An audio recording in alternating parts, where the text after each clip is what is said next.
ये जो होता है सो हमारा एक तरह से कॉन्स्टिपेशन का काम होता है। कर दिए फिर से बोलिए चैप्टर का नाम लिख दीजिए।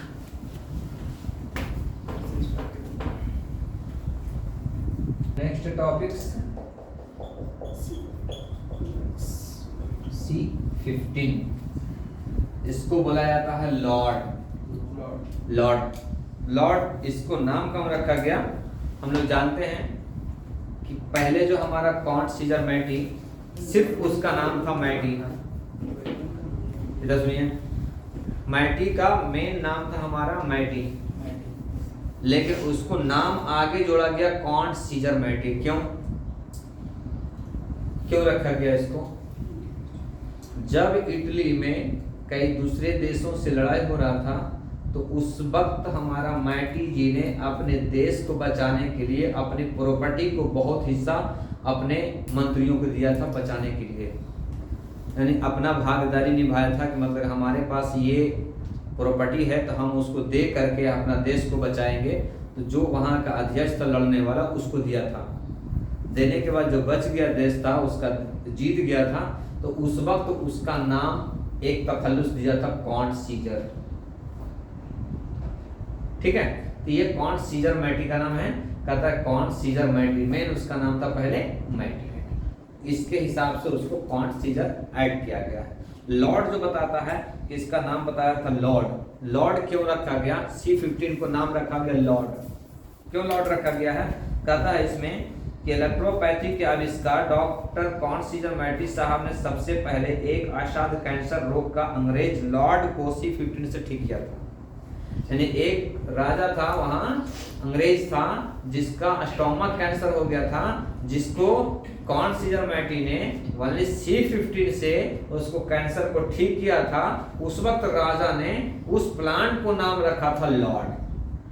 यानी एक C15 को कैंसरसो C15 को नाम एक तखल्लुस नाम रखा गया है लॉर्ड। अगर कोई पूछ सकता है कि इसको लॉर्ड क्यों कहा जाता है, तो हमारा बताया जाता है इसका क्वेश्चन का आंसर ये होता है कि जब कॉन्ट सीजर मैटी जब प्रैक्टिस में थे, इलाज कर रहे थे, उस वक्त उस एरिया के जो राजा थे उसको स्टोमक कैंसर हो गया था, जो नहीं ठीक हो रहा था। जो हमारा कॉन्ट सीजर मैटी ने वाले C15 से उसको इलाज करके कैंसर को ठीक किया था, तो वो राजा ने उस प्लांट को नाम रखा था लॉर्ड्स।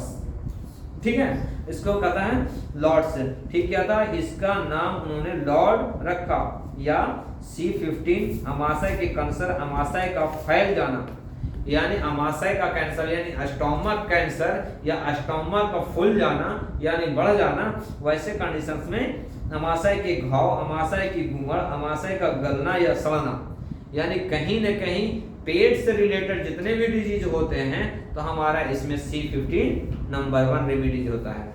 अगर ये कहता है C15 हम बताते हैं S1 C15W। ठीक है, अगर ये पेशेंट बोलता है बहुत ज्यादा सीवियर कॉन्स्टिपेशन है, कॉन्स्टिपेशन यानी गैस बन रहा है, तो हमारा ये देना है। ठीक है, लेकिन अगर कहता है कि हमारा गलों में जलन हो रहा है, बर्निंग हो रहा है, जलन हो रहा है, तो हमारा WE को हटा करके BE ऐड करना है। तो वैसे कंडीशंस में हमारा C15 और WE का और BE का बिहेव एक्शन रखता है। कहता है उसका अमाशय का गलना सड़ना, अमाशय का कड़ा पड़ जाना यानी हार्ड हो जाना, तो C15 एप्लीकेशन भी कर सकते हैं आपका स्टमक पर। ठीक है, कड़ा जाना, उतरना, हर्निया के लिए, अम्बिलिकल हर्निया के लिए C15 नंबर 1 रेमेडीज होता है। S1 C15 1000 पोटेंसीज, 10,000, 5,000, 1000 ये नंबर 1 रेमेडी में आता है। आप कोई भी प्रोटोकॉल दे सकते हैं, लेकिन उसके साथ में आपको S1 C15 का 1000 पोटेंसी बहुत इंपॉर्टेंट रेमेडी माना जाता है। हर्निया तथा पेट तथा नाभि के रप्चर होना, नाभि के रप्चर होना ही हमारा अम्बिलिकल हर्निया कहलाता है। ठीक है, रप्चर होने पर उत्तम कार्य करती है। यह औषधि का प्रभाव नाभि तथा आंतों के ऊपर म्यूकस मेम्ब्रेन्स के सेल्स पर बहुत अच्छा काम करता है, यानी हमारा एक ऊपर लेयर में काम करता है। ये C15 हमारा ऊपरी लेयर में काम करता है, इंटेस्टाइनल को ऊपरी सतह में काम करता है। हर्निया के रोग में रोगी को कम से कम 1 माह पूर्ण विश्राम बिस्तर पर करना चाहिए। यदि घाव हरे, जीवित और बिल्कुल सूखे नहीं हैं तो निश्चित रोगी से ठीक हो जाएगा। अगर अम्बिलिकल हर्निया वाले पेशेंट आते हैं तो 1 महीना तक उसको बेड रेस्ट कराया जाए और उसके साथ में आपको S1C15WE का 1000 पोटेंसी से कंटिन्यू किया जाए तो सिर्फ उतना ही मेडिसिन से वो कवर हो जाता है। उसके बाद कहता है यदि करके घाव को ताजा बनाए रखे उसको फिर जब तक हर्निया के रोगी को घाव लगभग 1 माह में पूर्ण रूप से बिल्कुल सिकुड़ कर अच्छा ना हो जाए। उसके बाद कहता है तब तक रोगी को पूर्ण विश्राम करना चाहिए। यानी कंडीशंस देखिए कि आप अगर उसको लेटाएंगे तो गोम्बी में यानी अम्बिलिकल कॉर्ड में अगर उंगली डालेंगे तो जब जख्म कच्चा रहता है तो उंगली पूरा अंदर चला जाएगा। जब वो सिकुड़ना शुरू हो जाएगा तो उसमें आपको उंगली डालने के बाद कंजेशन महसूस होगा, यानी हॉल छोटा महसूस होगा। तो उसके हिसाब से उसको बाहरी से भी आपको चेक कर सकते हैं कि हमारा अम्बिलिकल हर्निया कितना कवर हुआ है। उसी का डायमीटर बताता है कि हमारा कितना डायमीटर है, 20 mm, 25 mm, 8 mm, 9 mm ऐसा। तब तक रोगी को पूर्ण रूप से विश्राम करना चाहिए। यदि किसी असावधानी से सुराख खुलकर घाव के बाहर आंत निकल गई तो फिर कष्ट पैदा हो जाएगा। कभी कभी ऐसा होता है कि इंटेस्टाइनल फट करके उसका आंत बाहर आ जाता है तो वैसे कंडीशंस में ऑपरेशन करने की जरूरत बताता है। लेकिन हमारा इलेक्ट्रोहोम्योपैथिक अकेले C15 को कवर सकता है। एस्लास, APP ये बहुत नंबर 1 रेमेडी होता है। शुरू हो जाता है पुनः शुरू से इलाज करना पड़ेगा। अगर वैसे कंडीशंस हो गया तो फिर से रिपीटेशंस आपको डोज लेना पड़ेगा। तथा आंतों के ट्यूमर में भी लाभ पहुंचाती है। यह स्टोमक कैंसर की उत्तम स्थिति है। ठीक है, यह औषधि का मेन एक्शन कहाँ काम करता है लिख लीजिए। आप फील्ड ऑफ एक्शन लिख दीजिए मेडिसिन में। कहता है यह औषधि यह remedies painful crack in the corners of mouth, यानी मुंह में भी मतलब यानी कहता ना कि बाजू से यानी कड़क आ जाती है, तड़क आ जाती है, जिसको फटे जैसा महसूस होता है, उसमें क्रैक में tumours, syphilis, cancers, structure of oesophagus, structure of oesophagus, ulcerative stage of carcinoma, ulcerative stage of carcinoma,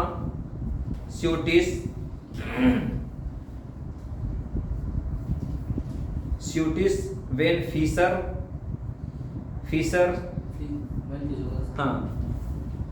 स्यूटिस vein fissures, paralysis of ocular muscles, paralysis of ocular muscles, testicles, heart and enlargement, testicle, heart and enlargement,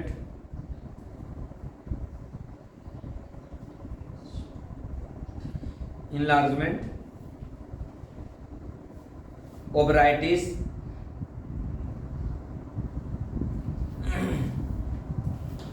ovary enlarged and indurated, ovary enlarged and indurated,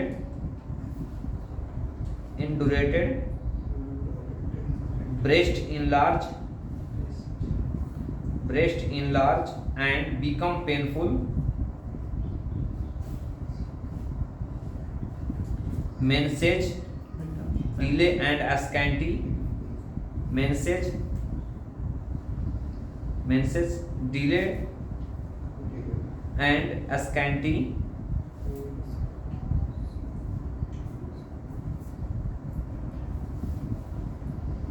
spermatorrhoea.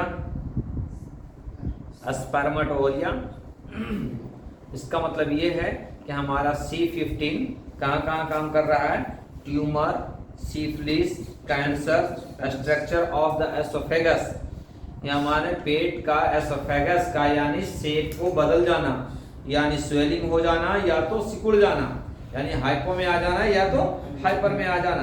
कहता ulcerative stage of carcinoma, यानी ulcer होने के बाद cancer का यानी sales में आ जाता है, कैंसर के स्टेज में आ जाता है।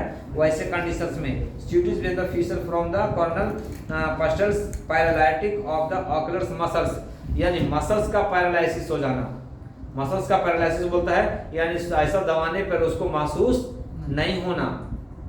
फेस पाल्सी का मतलब होता है फेस में जान का चला जाना, यानी नर्व का रिलेटेड से होना।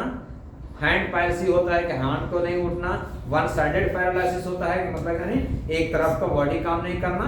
तो उसी तरह से मसल्स पैरालिसिस भी होता है, जिस तरह से शून्य हो जाता है। तो वैसे कंडीशन में भी हमारा C15 बहुत काम करता है। C15 में भी हमारा नक्श भूमिका है, और नक्श भूमिका के बिहेव पे ही इतना बताया जा रहा है, क्योंकि S1 जब पढ़े होंगे तो आपको बताया होगा कि S1 हमारा पैरालिसिस का नंबर 1 रेमेडीज माना गया है।